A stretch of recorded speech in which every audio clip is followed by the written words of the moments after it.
نحمده ونصلي على رسوله الكريم اما بعد فاعوذ بالله من الشيطان الرجيم بسم الله الرحمن الرحيم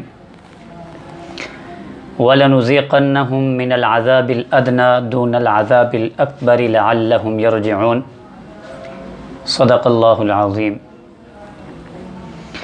اللہ تبارک و تعالی اس آیت کریمہ میں فرماتے ہیں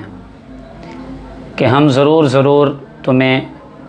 بڑے عذاب سے پہلے چھوٹے عذاب کا مزہ چکھائیں گے، لعلہم یرجعون، تاکہ وہ باز آ جائیں۔ کل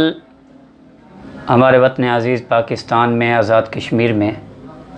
آنے والا زلزلہ اور اس زلزلے سے ہونے والی تباہی، یہ یقیناً اللہ تبارک و تعالیٰ کے عذاب کی ایک شکل ہے۔ اللہ تبارک و تعالیٰ اس آیت کریمہ میں فرماتے ہیں کہ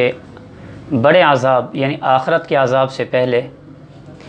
یہ چھوٹے چھوٹے عذاب دنیا میں ہم اس لیے بھیجتے ہیں لعلہم یرجعون، تاکہ لوگ اپنے عمل پر نظر ثانی کریں، اپنے گناہوں سے توبہ کریں، لعلہم یرجعون، تاکہ وہ گناہوں والی زندگی سے، نافرمانی والی زندگی سے باز آ جائیں، توبہ کر لیں۔ اور من حیث القوم،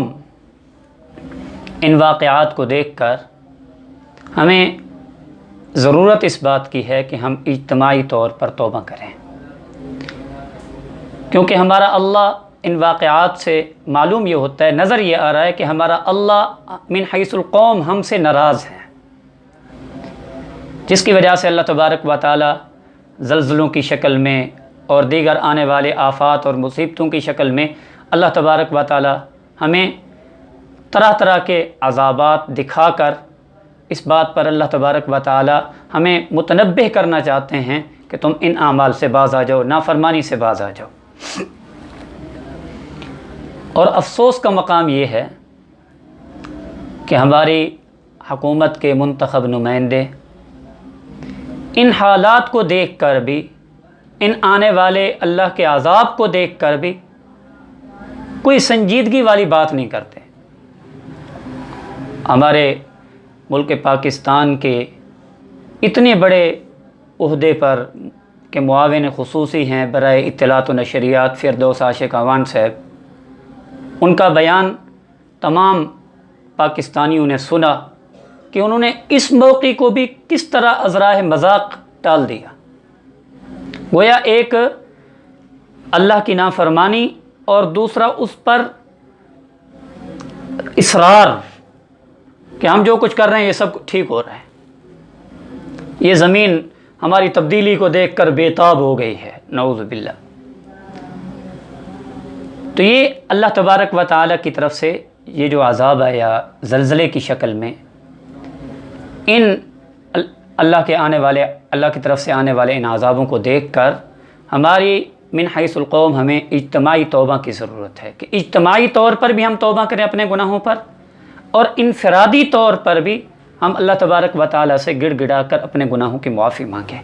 کیونکہ جب یہ بے حیائی کے کام عام ہو جائیں گے نا، اور ہماری حکومتی سطح پر اس بے حیائی کو فروغ دیا جائے گا، موسیقی، گانا بجانا اور گانے بجانے کے آلات، شراب، اور اسی طرح ننگے ناچ، اور اسی طرح بدکاری، زنا، یہ ہمارے معاشرے کے اندر جب عام ہو جائے گی تو پھر اللہ تبارک و تعالیٰ کی طرف سے آسمانوں سے ہمارے اوپر پھولوں کی بارش نہیں، پھر اس طرح کے اللہ کی طرف سے ہمارے اوپر عذاب آئیں گے۔ نبی اکرم صلی اللہ تعالیٰ علیہ وسلم فرماتے ہیں، سیدنا حضرت ابو ہریرہ رضی اللہ تعالیٰ عنہ سے روایت ہے کہ عن قریب آخر زمانے میں میری امت کے لوگوں کی شکلیں بندروں اور خنزیروں کی طرح ہو جائیں گی۔ کچھ لوگ ایسے ہوں گے جن کی شکلیں بندروں اور خنزیروں میں بدل جائیں گی، مسخ ہو جائیں گی۔ صحابہ اکرام المجمعین نے عرض کیا، یا رسول اللہ صلی اللہ علیہ وسلم، کیا ان لوگوں کا اللہ کی توحید پر اور آپ کی رسالت پر ایمان نہیں ہوگا؟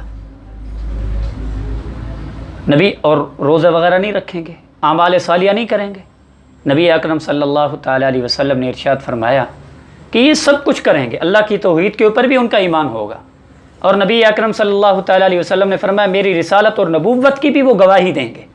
اعمال صالحہ بھی ان کی زندگی میں ہوں گے، لیکن گانے بجانے کے آلات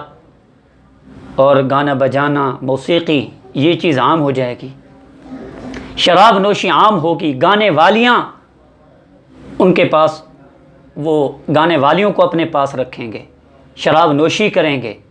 عیاشیوں کے اندر شراب پی کر ان کی راتیں لہو و لعب کے اندر گزریں گی، عیاشیوں کے اندر گزریں گی، اور رات اس حال میں گزرے گی، صبح ہوگی تو ان کی شکلیں بندروں اور خنزیروں کی طرح ہو جائیں گی۔ تو آپ علیہ الصلوۃ والسلام کے اس فرمان کی روشنی میں ہمارے معاشرے میں جو کچھ ہو رہا ہے وہ ہم سب کو نظر آ رہا ہے، پوری قوم کو نظر آ رہا ہے کہ ہمارے معاشرے میں کس چیز کی ترویج ہو رہی ہے،